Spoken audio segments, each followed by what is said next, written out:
Bom dia, irmãos. Graças e paz a todos.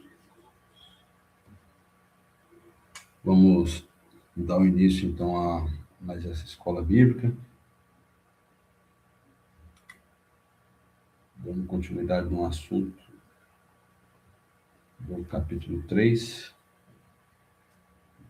Se tiver condições agora, curve a vossa cabeça, feche os seus olhos e oramos a Deus. Pai Santo, diante de Ti, mais essa manhã nós nos encontramos e aqui queremos Te dar graça por todo o bem que nos tem feito, pela paciência que o Senhor tem tido para conosco. Graças Te damos, Senhor, pelo privilégio de ser escolhidos por Ti para a vida eterna contigo, contemplando as suas maravilhas, as obras da sua mão, e participando do teu reino, da qual nós não movemos 1 milímetro para alcançar. E tudo isso pelo mérito do teu Filho lá na cruz. Graças damos ao Senhor Jesus Cristo, que fez isso por nós, viu a nossa incapacidade para alcançar tamanho feito, fez como um de nós, desceu para cá,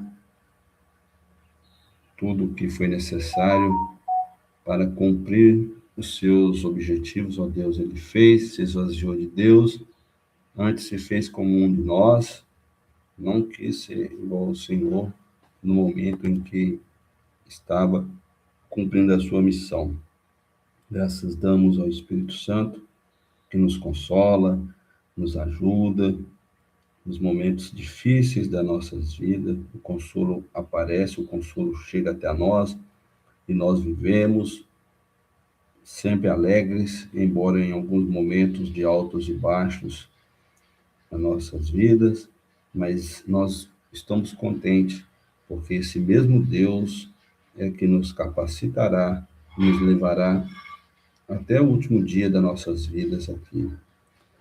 Ó Deus, receba glória para si, nos conforme a imagem do teu Filho. Não permita, ó Deus, que tocamos na tua glória, mas que tudo que venha a ser feito nesse dia de hoje, nos demais dias, venha a ser para a tua honra e para a tua glória. Nos ilumine, nos ajude em tudo nesse dia de hoje. E pedimos tudo no nome consagrado de Cristo Jesus, bendito e eterno. Amém. Amém, irmãos? Então vamos dar mais um início nessa escola bíblica, nesse dia de hoje, para a honra e glória de Deus. Já a 8ª transmissão oficial que nós estamos fazendo. E o assunto que nós temos a tratar aqui é o 3º capítulo da nossa confissão de fé. Eu quero só relembrar aquilo que nós vimos na aula passada, só basicamente aqui ler breves comentários para nós seguir, então, no prosseguimento da onde nós paramos na aula passada. Então, vamos lá? Capítulo 3, parágrafo 1, nós relatamos sobre os decretos de Deus, que ele decretou em si mesmo, desde a eternidade, todas as coisas, e principalmente, eu não vou cansar de falar, a nossa salvação, tá? Isso tem que estar sempre na nossa mente, no nosso coração, não decorado, mas com aquele conhecimento em que Cristo fez por nós para nos salvar. O próprio Espírito Santo nos ilumina e deixa o nosso coração descansando em paz sobre a nossa salvação, que foi decretado lá na eternidade. E aí nós temos os livros que corroboram conosco, nós não iremos lê-los, tá? Isaías 46, verso 10, Efésios, capítulo 1, verso 11, Hebreus 6, 17, Romanos 9, 15, verso 18 também, Tiago 1, capítulo 1, verso 13, 1 João, capítulo 1, verso 5, Atos dos Apóstolos, capítulo 4, versos 27 e 28, João 19, 11, Números 23, 19 e Efésios 1, verso 3 ao 5. São esses livros que corroboram conosco sobre os decretos de Deus e sobre também a nossa salvação. E aí nós também falamos sobre o sínodo de Dort, né? As principais questões que foram discutidas sobre a predestinação, Deus escolhe quem será salvo, a graça como Deus concede a salvação, foram perguntas que foram feitas no sínodo. E aí A expiação, Jesus morreu por todos ou apenas pelos eleitos? Foi feita também essa pergunta. Então, o significado do sínodo consolidou a teologia reformada e trouxe um impacto que teve duração, né? E influenciou todas as igrejas presbiterianas e batistas em todo o mundo. Tá? Então, o contexto deste assunto traz para nós que ocorreu após a morte de Calvino, e aí o que Calvino sempre defendeu, o que está nas Escrituras, ele não inventou a roda, tá? Ele só trouxe à tona as dificuldades que muitas pessoas tinham sobre os assuntos discutidos, né? Tais como a expiação, depravação total, se Jesus morreu por todos ou apenas pelos eleitos, né? Então, Calvino trouxe à tona isso, aquilo que já estava nos relatos bíblicos, né? E, e aí, né, defende a doutrina da soberania de Deus, Deus é soberano sobre tudo, frente a ideias que alguns, né, trouxe sobre o livre-arbítrio, que é os nossos irmãos arminianos, né? Então, isso não com muita intensidade nos dias atuais, mas ainda é discutido, a gente sempre vê isso em debates, mas enfim, esses foram os pontos do símbolo e veio após a morte de Calvino, certo? Então, aí nós temos os 5 pontos de Dort. Primeiro ponto, depravidade total. A humanidade está completamente corrompida pelo pecado, isso é fato, tá? O segundo assunto é a eleição incondicional. Deus escolhe quem será salvo, independentemente de suas obras. Eu sou bonzinho, eu faço, aconteço, eu dou tantas cestas básicas por mês, eu faço orações todos os dias de joelho, curvo a minha cabeça ao pó da terra. Isso não vai convencer Deus. Quem já está salvo, tá? E aí, o ponto 3, expiação limitada. Jesus morreu apenas pelos eleitos, isso é fato, tá? O 4, graça irresistível. A graça de Deus é eficaz e não pode ser resistida, tá? E o ponto 5, a perseverança dos santos. Esses eleitos, eles nunca perderão a salvação, porque quem conquistou é poderoso para guardar o nosso tesouro, a nossa salvação, que é Cristo Jesus. Aí nós também continuamos com os assuntos. Deus decretou em si mesmo. Isso traz para nós um significado.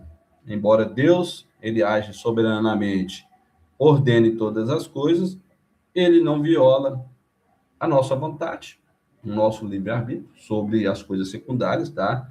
E aí o ser humano tem a sua vontade própria e muito menos Deus anula a liberdade, né, da agência da criação. Seguindo, nós temos os pontos principais que foram detalhados. Irmãos, deixa eu só falar com vocês aqui, antes de prosseguir. Eu estou fazendo a transmissão aqui de casa, né? Pode ser que vocês vão ouvir alguma música ao fundo, a vizinhança, né? Mas vamos focar diretamente naquilo que está sendo dito nessa escola bíblica. Nós não temos como controlar a nossa vizinhança. Então, vamos lá. Os pontos que foram detalhados, os principais.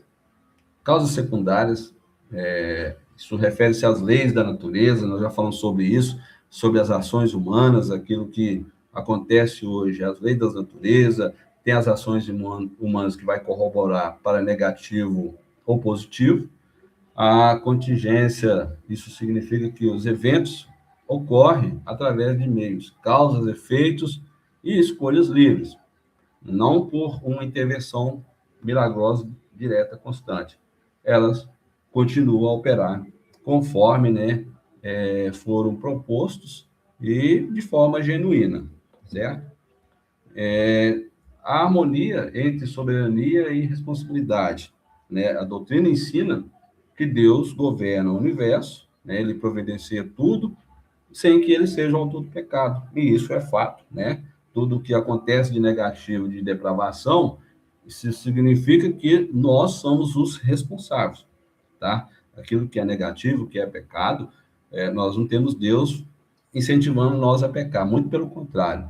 Deus odeia o pecado, tá? Ele tem asco contra esse pecado que nós cometemos, e nós é que somos os autores do pecado, Deus não, tá? E Deus também, ele não baseia a determinação dos seus decretos sobre qualquer coisa. Ele não prevê coisas, tá? Ele, ele decreta conforme ele quis, conforme ele determinou e pronto. Ele emite os seus decretos desde toda a eternidade, tá? Então, nós temos aqui um ponto que corrobora conosco, vamos ler, nós lemos na aula passada os pontos bíblicos, né, que é isso que vemos aqui, em Isaías, capítulo 45, verso 21. Quem fez ouvir isso desde a antiguidade? Quem desde então o anunciou? Porventura não sou eu o Senhor? Isso Deus falando, né, para Isaías, e hoje nós lemos, isso permanece em eternidade. Seguindo, ou quem anunciou o fim desde o princípio e desde a antiguidade? As coisas que ainda não sucederam. Que digo, o meu conselho será firme e farei toda a minha vontade. Isaías 46, verso 10. Também traz para nós à tona que Deus decretou tudo desde a eternidade. Ele não faz improvisos, né? Seus decretos não são improvisados, né? Eu dependo do livre-arbítrio da humanidade, da vontade própria da humanidade, nada disso. Ele já decretou, ponto. Antes, os seus decretos são pré-determinados na eternidade, né? E isso desde a antiguidade, né? Deus emite os decretos pelo seu sábio conselho, tá? A sua própria vontade, e ordenou livre imutabilidade de todas as coisas. Então, aqui nós temos Efésios capítulo 1, verso 11, que corrobora conosco. Nele digo, em quem também fomos feitos herança, havendo sido predestinados, conforme o propósito daquele que fez todas as coisas, segundo o conselho da sua vontade. Esse livro corrobora conosco. Então, significa que os decretos de Deus, todos são moralmente perfeitos, tá? Todos eles. Os conselhos e decretos de Deus sempre têm harmonia com a santidade de Deus, tá? Temos o propósito de Deus que é imutável, uma vez que ele decretou, né, foram emitidos pelo seu muito sábio e santo conselho, lá na eternidade, não tem nenhuma razão para ele falar assim, chegou no meio do caminho, eu vou modificar tudo, deu errado nos meus planos. Não, ele não modifica os seus planos, o que ele decretou está decretado, e mais uma vez eu trago à tona. Qualquer coisa que acontece de negativo nas nossas vidas, isso é a nossa corroboração, nós colaboramos com isso, tá? E aí Deus tem toda a soberania absoluta e eterna, tá? Não está baseando, não está prevendo ações nossas para ele fazer sobre os seus decretos, a sua soberania. Ele não prevê nada em nós, tá? A própria vontade dele, ele fez tudo e, como falamos no trecho anterior, tem harmonia com a santidade de Deus, porque é tudo moral, tá? E aí nós também passamos por esse assunto sobre a vontade humana, nunca é violada, nunca, tá? Deus é santo, ele não nos vai violar em nada que nós praticamos, tá?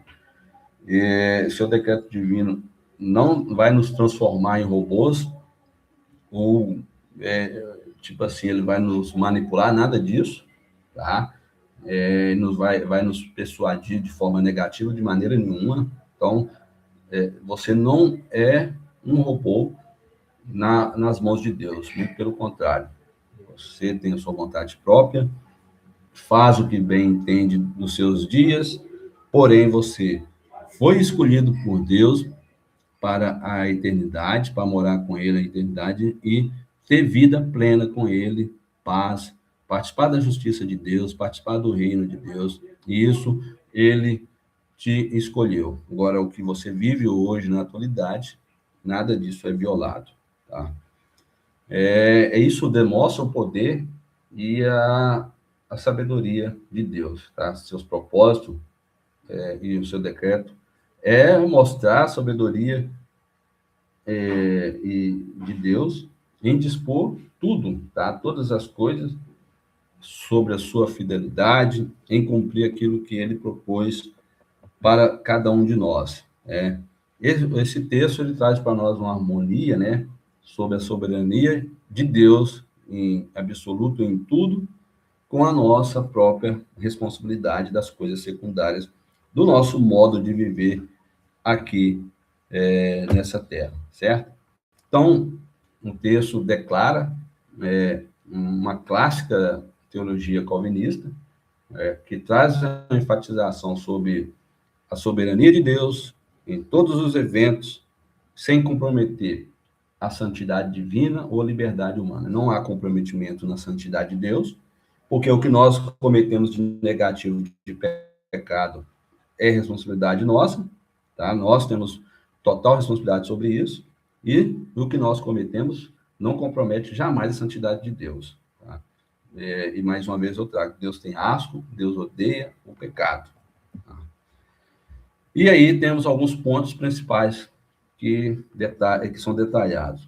Traz para nós um resumo, né, a frase que vai defender a soberania de Deus, né, e que não é um fatalismo, mas sim um controle que sustenta a liberdade nossa e a nossa própria responsabilidade das nossas vidas em coisas que nós praticamos. Tá?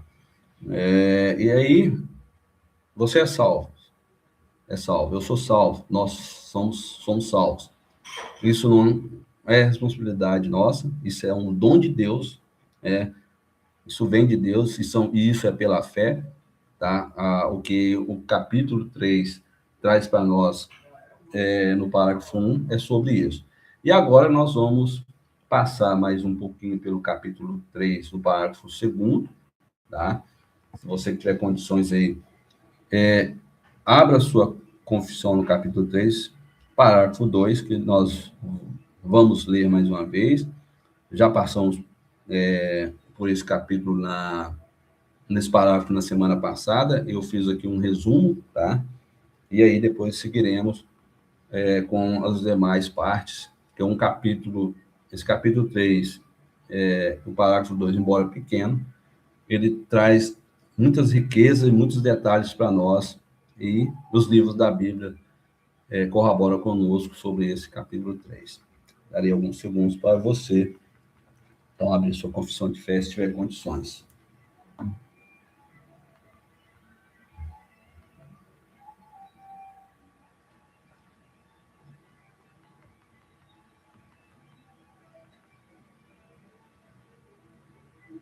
Muito bem, vamos lá então. Capítulo 3, parágrafo 2º. Embora Deus conheça tudo o que possa ou venha a ocorrer, sobre todas as circunstâncias imagináveis, ainda assim, ele não decretou qualquer coisa porque ele a previu como futura, ou como aquilo que poderia ocorrer em tais condições. E aí, vocês vão lembrar, quem assistiu a aula passada, que nós abrimos o livro de Atos, capítulo 15, verso 18, Romanos, capítulo 9, versos 11 e 13, né? Aí nós fizemos esse comentário e depois, se não me falha a memória, nós ficamos devendo o verso 16 e 18 do capítulo 9 aos Romanos. Então, só passando aqui sobre Atos rapidamente, tá? Vamos ler e um breve comentário só para nós recordarmos. Atos, capítulo 15, verso 18. Conhecidas são a Deus desde o princípio do mundo todas as suas obras. Então, isso afirma para nós no livro de Atos, capítulo 15, verso 18, que a onisciência e o plano eterno de Deus declarado, né, que tinha como objetivo, né, incluir os gentios, né, o que diz para nós sobre esse livro, aqueles que não eram judeus, sobre a salvação pela graça e sem a necessidade da lei mosaica, né, aquele monte de rito a ser cumprido, que trazia sempre um repeteco, sempre repetindo as coisas que eles fariam antes, né, e eles não conseguiriam nunca pagariam o que Deus fez por nós sobre essa salvação eterna. Traz para nós esse comentário, tá? A onisciência de Deus e o seu plano eterno. E aí nós temos aqui os pontos da explicação de Atos 15, 18, é a soberania divina, que Deus nunca é surpreendido por algum acontecimento. Deus nunca se abala no seu trono nem um milímetro sobre coisas que acontecem aqui nesse plano, que acontece conosco, com a humanidade, né? Então, traz para nós a conversão dos gentios e a expansão da igreja fora do judaísmo, né? Que já era plano da vontade soberana de Deus, né? E era conhecimento de Deus. Ninguém se converteu e deixou Deus de surpresa lá no seu trono, no seu reino. A nossa convenção nos dias atuais, isso não surpreende Deus. Já estava escrito que nós estaremos contados, né, entre os escolhidos de Deus. E aí, o que Tiago conceitualiza para nós ele cita essa verdade, né, que trouxe aí um encerramento sobre a discussão sobre a necessidade dos gentios fazer a circuncisão. Não há necessidade nenhuma, seria uma obra humana, né, para eles serem inseridos na aliança. Então, Tiago encerrou esse assunto, não precisa ter sacrifício, não precisa circuncidar, não precisa fazer nada, acrescentar nenhum milímetro na obra de Cristo, né? E nós lemos sobre isso também, que o livro corrobora conosco. Tá? A proposta de Deus, desde o princípio, o plano de salvar, né? O plano de aliança, desde o início, desde Adão até os dias atuais, essa aliança ela é irrevogável, trava a língua aqui, então a humanidade já estava incluiu os gentios, isso é um plano eterno, tá? Tiago traz para nós um reforço que o acolhimento deles não é uma invenção nova dos apóstolos, nunca foi e nem será. E até surgindo novos convertidos nos dias atuais, não é uma invenção. Isso já estava nos planos eternos de Deus. Nós não precisamos inventar a roda para incluir mais pessoas ao reino. Essas pessoas já estão escritas nos planos de Deus, já está decretado desde a eternidade. Nós devemos, sim, pregar o evangelho, levar as boas novas, né, que é o dever da igreja. A igreja contribui para que o reino avance sempre, né? Esse é o nosso dever. Agora, o convencimento referente à salvação, quem vai convencer o homem é o Espírito Santo. E ele está nos dias atuais, sempre contribuindo para o reino de Deus. Nós apenas falamos, né? Então, a aliança é o cumprimento do propósito antigo de Deus de reunir todas as nações, desde Gênesis até os dias atuais, né? E agora nós temos aqui o resumo, né, desse versículo, que assegura que a inclusão dos gentios é um ato legítimo, né, e planejado por Deus, né? Traz para nós a validação, a salvação pela graça, através de quem? De Cristo Jesus, do nosso Senhor e Salvador Jesus Cristo. Não é porque você é bonzinho, porque você contribuiu para matar a fome de muitos, porque você visitou os enfermos, porque você construiu tantas igrejas, porque você faz parte do louvor, ou porque você prega bonito. Não, isso depende unicamente, exclusivamente de Deus, através de Cristo Jesus. Então, grava sempre isso. Grave. A nossa salvação, eu vou sempre enfatizar isso, enquanto eu estiver ministrando a escola bíblica ou qualquer outra parte da Bíblia, eu sempre trarei isso.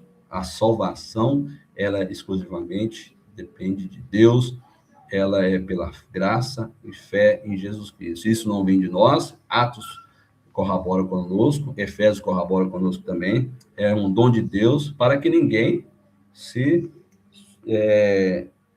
cresça, né? Pensando, eu conquistei, né? Para que não venha a nós a soberba. Não, eu consegui conquistar, eu estou aqui pelos meus méritos, nada disso. Você já faz parte desse plano eterno desde aqui, pelo única forma, exclusivamente da morte de Cristo na cruz, certo? Agora vamos para Romanos, o capítulo 9, verso 11. Você que tiver condições aí, abra sua Bíblia neste momento, tá? Darei alguns minutos para você abrir a sua Bíblia e aí daremos prosseguimento. Vamos lá? Romanos, capítulo 9, verso 11.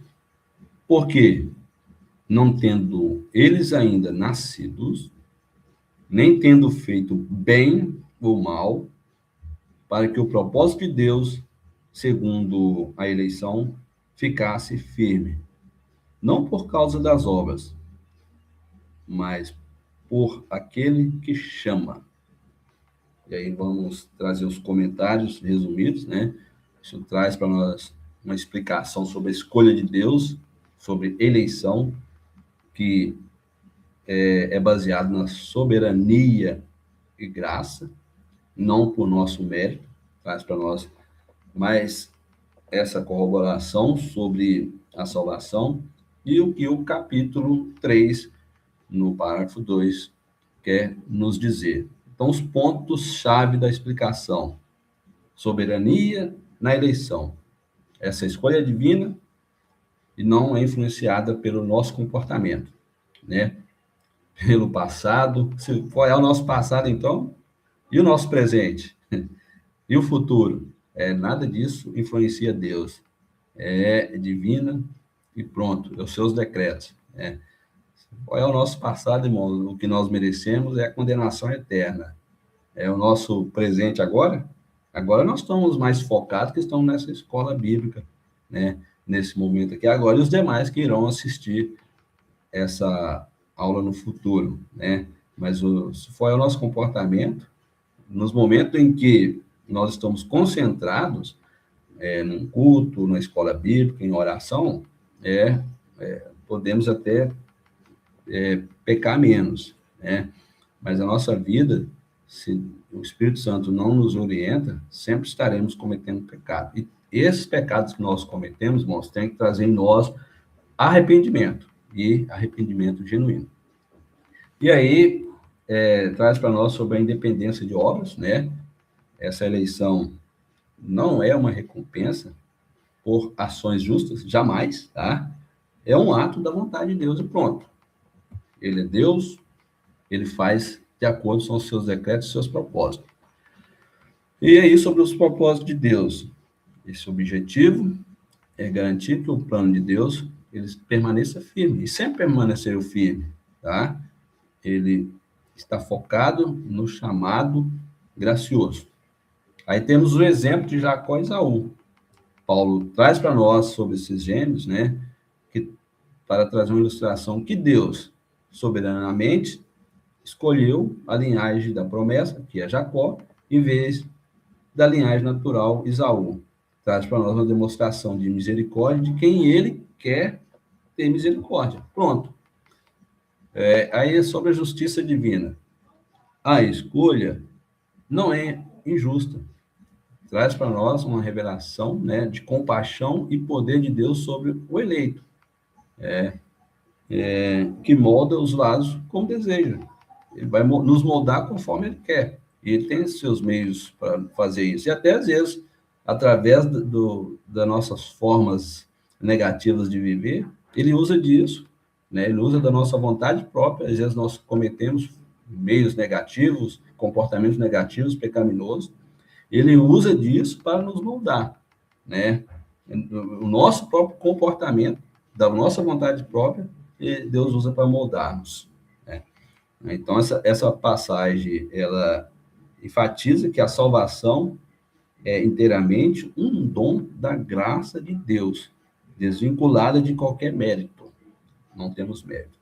Você pode ter algum mérito nessa vida aqui, daquilo que você conquista. Bacana, legal. Mas mérito sobre a sua salvação, esquece isso. Tá? Esquece isso, que se você fizer assim, você nem na porta do céu vai passar. Tá? E eu não estou dizendo isso aqui para tentar convencer você que se você fizer dessa forma, você vai ser inserido. Você já está inserido porque é decreto de Deus e pronto. Tá? Romanos, capítulo 9, 13, como está escrito: amei a Jacó e odiei a Esaú, certo? E o que traz para nós Romanos 9, 13? Ele vai trazer uma referência sobre a eleição referente à soberania de Deus, não sobre as emoções humanas. Humanos têm diversas emoções, e aí as emoções vai variar aí, vai trazer, não, esse irmão merece a salvação, aquela irmã merece a salvação, que traz em nós emoções pelo comportamento humano. Mas Deus não se emociona referente àquilo que nós praticamos, e os seus decretos são eternos, e já está decretado aquilo que ele quis fazer e pronto, né? Então, amar, isso significa que escolher Jacó para herdar a aliança é a linhagem messiânica, enquanto odiar ou rejeitar traz para nós uma significação que Esaú não foi escolhido para esse propósito e pronto. Deus escolheu Jacó, né? E não escolheu Esaú. Então, essa escolha ocorreu antes deles nascerem. Destaca para nós que a graça de Deus é incondicional e não baseada em méritos humanos. Tá? O capítulo 3, o parágrafo 2º, traz para nós todo esse entendimento que Deus não baseia sobre o nosso comportamento para nos salvar. Tá? A sua escolha é lá da eternidade. Aí os pontos-chave para entender a passagem. Soberania de Deus. O texto enfatiza que Deus tem o direito de escolher a quem conceder o seu favor. Pronto. Independentemente das nossas obras ou descendência. E a terminologia de aliança, o que traz para nós? O contexto hebraico, amar e odiar, são usados como expressões de escolha, preferência, e rejeição, não escolher. E não necessariamente como amor sentimental e ódio ativo. Tá? Então, mais uma vez, essa aliança, tá? No contexto hebraico, amar e odiar são usados como expressões de escolha, preferência. Ele preferiu, pronto. Porque, eu não sei, eu não sou Deus. Deus é quem sabe por que ele escolheu salvar-nos, né? E porque ele escolheu rejeitar os demais, né? Ele não quis escolher. Então, não é necessariamente com amor sentimental que o ódio ativo. Tá? E aí nós temos foco na descendência. A promessa divina passaria por Jacó, não por Esaú. Deus decretou na eternidade. Isso não nega a responsabilidade humana, mas mostra a prerrogativa divina na história da salvação. É uma prerrogativa única de Deus sobre a salvação. Tá? E não nega sobre a responsabilidade humana em crer ou não crer. Tá? Se esse humano que não foi escolhido, o coração dele já era endurecido, então Deus endureceu mais ainda um coração que já era endurecido, né? E aí não traz para nós sobre nós termos responsabilidade naquilo que nós cremos. Você escolheu crer, pronto, isso é sua responsabilidade, né? E a salvação é a prerrogativa divina e pronto, né? Sobre o contraste com emoção, o ódio de Deus aqui é uma depravação uma desaprovação, tá? Vamos de novo. O ódio de Deus aqui é uma desaprovação da aliança, uma rejeição da primogenitura por Esaú, e não um rancor pecaminoso, tá? Deus não peca, impossível Deus pecar, tá? Então Deus não tem rancor sobre Esaú e sobre os demais que não foram eleitos, tá? Qual que é o propósito do texto? Paulo usa esse exemplo para explicar que nem todo descendente físico de Abraão é filho da promessa. Deus quis escolher e pronto. Traz a justificação sobre a inclusão dos gentios e a eleição divina. Tá? O texto todo traz para nós esse assunto, e ele é interessante e ele tem que ser entendido em nossas mentes, no nosso coração, que Deus quis fazer e pronto, ele é Deus. Os seus decretos, os seus propósitos são santos. Tá? Então, em resumo, Romanos 9:13, ele não trata de Deus odiar uma pessoa com raiva maligna, tá? Deus não tem esse comportamento, jamais. Impossível Deus pecar, impossível Deus ter raiva maligna. Muito, muito impossível mesmo, tá? Mas traz sobre a escolha soberana de Jacó para um propósito específico, preferindo-o sobre Esaú. E aí, agora, nós temos aqui o verso 16, tá? Você que tiver condições, abre aí a sua Bíblia no capítulo 9 de Romanos, verso 16. Daria um tempo aí para você abrir a sua Bíblia.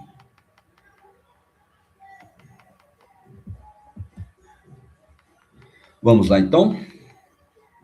Romanos, capítulo 9, verso 16. Assim, pois, isso não depende do que quer, nem do que corre, mas de Deus que se compadece. Essa palavra compadece, ela é interessante para nós, que Deus quis compadecer de quem ele quis e pronto, dos seus decretos, dos seus preceitos, do seu santo conselho na eternidade. Então, de quem ele quis compadecer. Vamos ver o que traz para nós esse verso 16 do capítulo 9 de Romanos?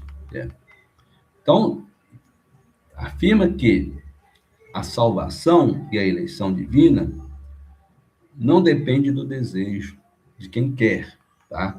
Ou do esforço humano, aquele que corre. Vou correr para alcançar a minha salvação. Estou lutando para a minha salvação. Muitas pessoas têm esses relatos, sempre tem esses dizeres. E nós, aqueles que foram convertidos recentemente, aqueles que foram convertidos há 20 anos atrás, 30 anos atrás, em algum momento, falam, não, eu tenho que fazer para conquistar a minha salvação, né? Isso não depende de nós. Isso depende exclusivamente de Deus, da misericórdia de Deus, da soberania de Deus. Então, Paulo ensina que a graça é um dom gratuito de Deus. Pronto. Desfruta, irmão. Desfruta desde já esse dom gratuito. Aqui nesse plano, viva para a honra e glória de Deus, desfrute, seja grato a Deus por isso, tá? E aí você vai ter eternidades e eternidades de gratidão a Deus.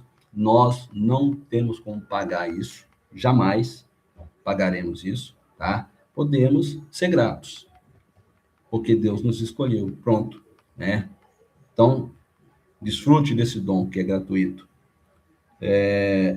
Não é fruto de mérito ou desempenho humano. Você desempenhou 70%, vou te salvar.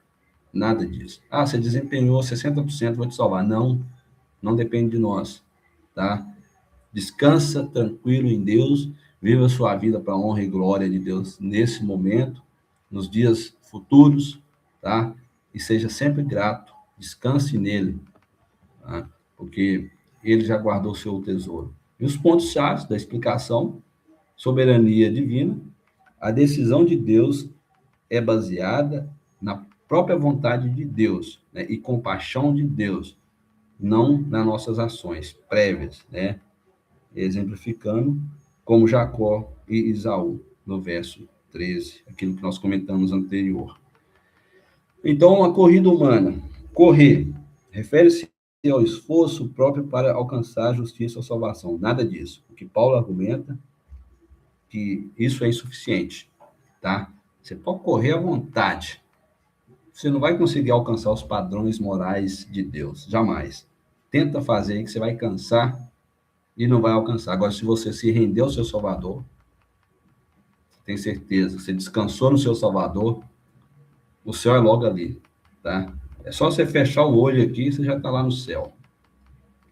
A misericórdia de Deus, a salvação é um ato da graça de Deus que escolhe ter compaixão de quem quer. E traz destaque a justiça e amor de Deus por nós. E o propósito? Paulo traz para nós uma explicação sobre a rejeição da parte de Israel. Não significa que a palavra de Deus falhou. Jamais. A palavra de Deus não falha, tá? Tudo que está escrito, tudo que Deus decretou, não houve falha nenhuma. Muito pelo contrário, nós falhamos. Deus não falha.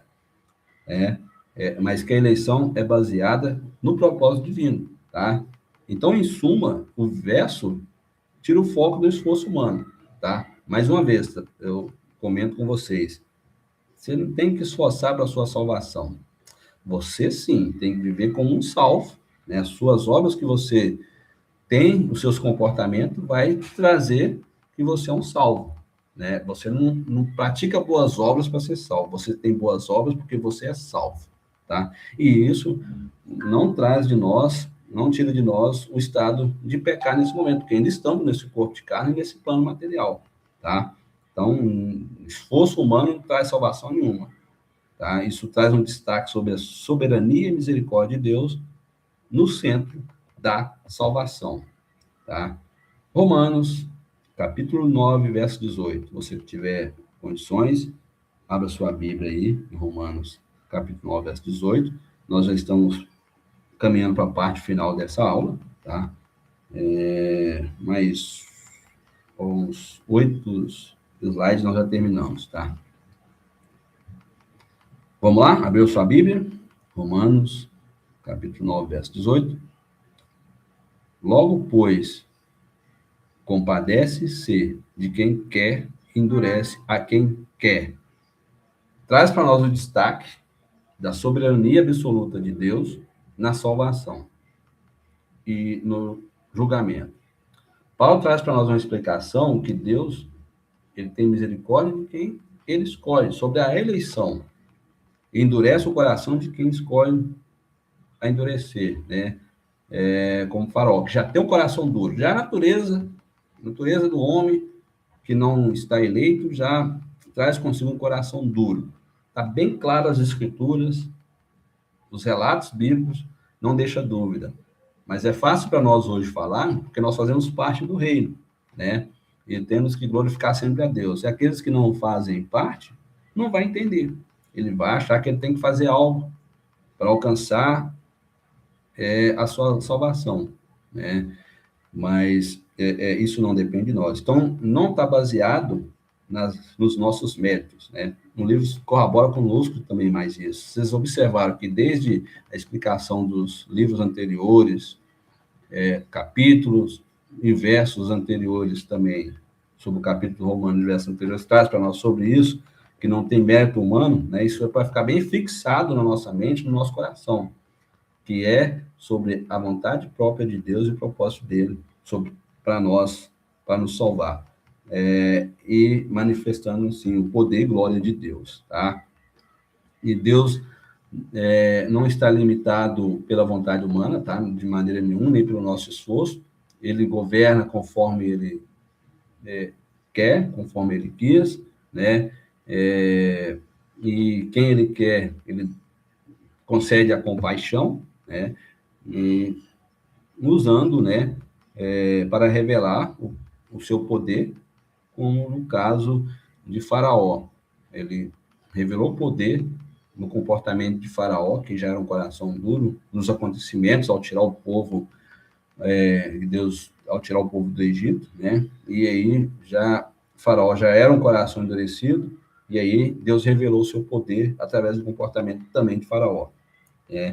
E aí traz para nós também sobre a misericórdia e endurecimento, né? Compadecer significa salvar e dar graça. Pronto, ele compadeceu de nós. Endurecer no caso de Faraó, ocorre quando Deus permite que o coração rebelde, que já é um coração rebelde, como eu comentei, se torne ainda mais obstinado para demonstrar a justiça e poder de Deus. O coração já é rebelde, já é pecaminoso, já pende para as coisas malignas, e Deus também mostra ali o seu poder sobre essas pessoas. Tá? Paulo traz para nós o argumento de Deus, que Deus não é injusto, né, por fazer as suas escolhas, pois todos nós pecamos e tornamos inúteis, tá? Então, a salvação sempre será um ato de misericórdia e soberana de Deus. Não é uma obrigação de Deus nos salvar, ele quis nos salvar e pronto. Se nós rompemos com Deus, pecamos lá junto com Adão, Deus poderia simplesmente ter nos destruído, mas ele não quis. Então, para nos salvar, não é uma obrigação. E destaca que não depende do querer nosso ou correr humano. O contexto de Faraó, Paulo traz para nós um exemplo, né, sobre Faraó, Êxodo capítulo 9, verso 16. Depois, se você tiver condições, em algum momento, né, leia aí na sua casa, e na aula próxima eu vou trazer esse contexto sobre Êxodo 9, verso 16, tá? Que mostra que Deus utiliza até mesmo a resistência humana para cumprir os seus propósitos e anunciar seu nome em toda a terra. O versículo, né, é uma resposta à pergunta sobre a justiça de Deus na eleição, escolha de Jacó e rejeição de Saul, e reafirma que Deus é o oleiro, e nós humanos somos os barros, e ele nos molda conforme ele quer. E aí, na aula que vem, nós vamos trazer sobre Faraó, uma breve explicação, tá? Trazendo para nós aqui, do capítulo 3, parágrafo 2, seção 2, traz para nós, né, defendendo os decretos de Deus, que são baseados na sua vontade soberana, não em proficiência condicional. Deus ordena todas as coisas livremente, independente de prever as reações nossas, né? Ou circunstâncias futuras, garantindo a soberania absoluta de Deus. Tá? Soberania e não dependência. Deus não é compelido por eventos futuros, jamais. O conhecimento prévio, presciência, que ele tem de todas as possibilidades, não é a causa da sua decisão. Tá? Não é, jamais será. Tá? Ele não é compelido, não, os eventos futuros que está acontecendo, eu vou mudar os planos, jamais. Tá? Então, Deus é soberano sobre todas as coisas e não depende do que vai acontecer no futuro. A vontade decretiva versus presciência. Deus decreta, Deus decide as coisas em si mesmo, desde a eternidade, agindo conforme o conselho da sua própria vontade, e não por reagir. Se isso acontecer, eu vou fazer tal coisa. Jamais, tá? Se aquilo acontecer, eu vou fazer coisa diferente. Se o meu plano é que der certo, der errado, eu vou fazer outro plano. Não, jamais. Os planos de Deus são imutáveis, são infalíveis. Deus não muda, tá? E não depende se vai acontecer algo. Não vai depender do meu comportamento para me salvar, tá? Na teologia, especialmente na tradição reformada, esses conceitos são bastante importantes, tá? Vontade decretiva ou predestinada. Essa vontade decretiva ou predestinada é a vontade de Deus que decreta em estabelecer tudo o que acontece, incluindo a salvação dos eleitos. É uma decisão soberana e imutável. Presciência. Aí é o penúltimo slide, e nós já estamos caminhando para o final. Vamos lá. O conhecimento de Deus sobre tudo, o que acontecerá, incluindo as nossas escolhas, tá? Deus já tem conhecimento de tudo. Qual roupa que você vai vestir? O que você quer saborear hoje? Se você vai no culto ou não, tá? O que você vai praticar amanhã na empresa, no seu trabalho, a sua viagem que já está programada, tá? Deus já conhece tudo, tá? As suas condições financeiras, sua saúde, Deus já conhece tudo, tá? Deus sabe de antemão o que vai acontecer. A questão é, a presciência de Deus é a base para a predestinação ou é o contrário? Né? Alguns trazem um argumento que Deus predestina com base na presciência. Deus sabe quem escolherá e predestina com base nisso, jamais. Outros dizem que a presciência é consequência da vontade decretiva de Deus. Deus predestina e, por isso, sabe o que acontecerá. E o que nós fechamos é isso aqui, ó. Deus predestina, e ele já sabe, né, tudo e pronto. Ele não está escolhendo de acordo com o comportamento humano e tal. Ele já predestinou lá na eternidade, pelo seu sábio conselho, pela sua justiça, certo? E aí, vamos caminhar para o final, a liberdade divina. Se Deus decretasse algo baseado no que ele previu que ocorreria, ele estaria, de certa forma, sujeito às circunstâncias externas, tá? O texto afirma que ele é inteiramente livre em seus decretos, e pronto. Então, grave sempre isso aqui, ó, para nós, sobre a liberdade divina. Vou ler de novo para nós gravar. Se Deus decretasse algo baseado no que ele previu que ocorreria, ele estaria, de certa forma, sujeito às circunstâncias externas. Jamais, irmãos, jamais, tá? Jamais. O texto afirma que ele é inteiramente livre em seus decretos. Ele é livre a escolher e fazer o que bem decretou, o que bem quer, sobre amor, justiça, condenação, tá? Tudo isso, ele é livremente e ele faz tudo com santidade, tá? Não tem como sair fora da santidade.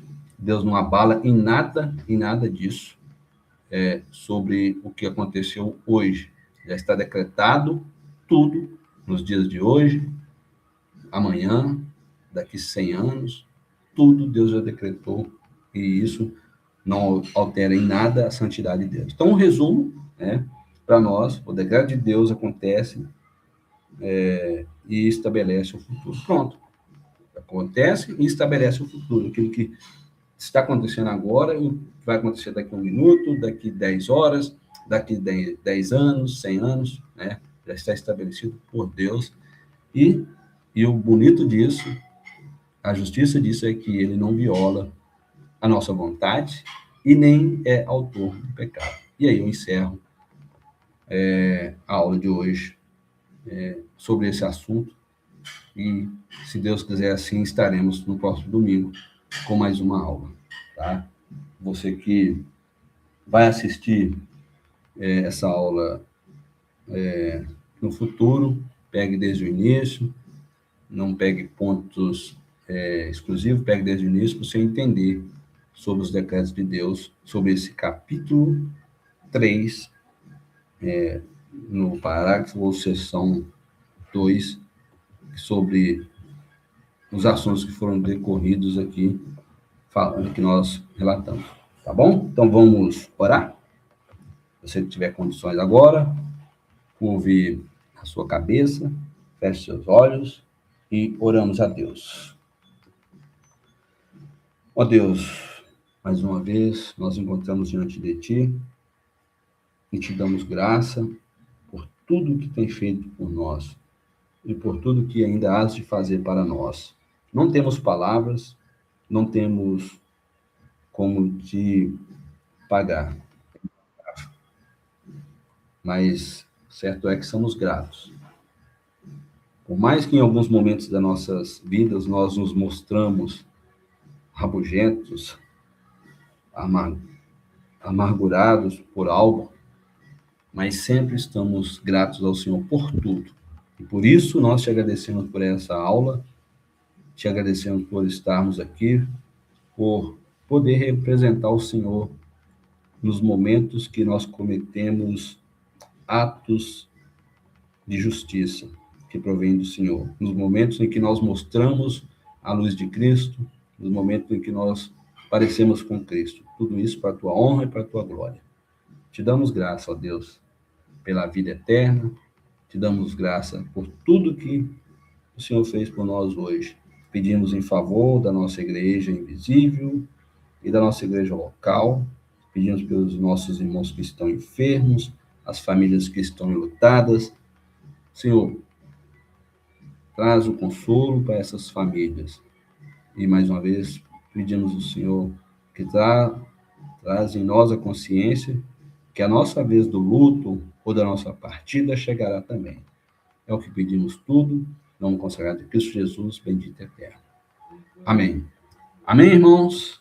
Então, assim, encerraremos essa transmissão nesse momento, tá? Que o grande amor de Deus Pai, a graça de nosso Senhor e Salvador Jesus Cristo e as doces e reais consolações do Espírito Santo estejam em nossos corações eternamente.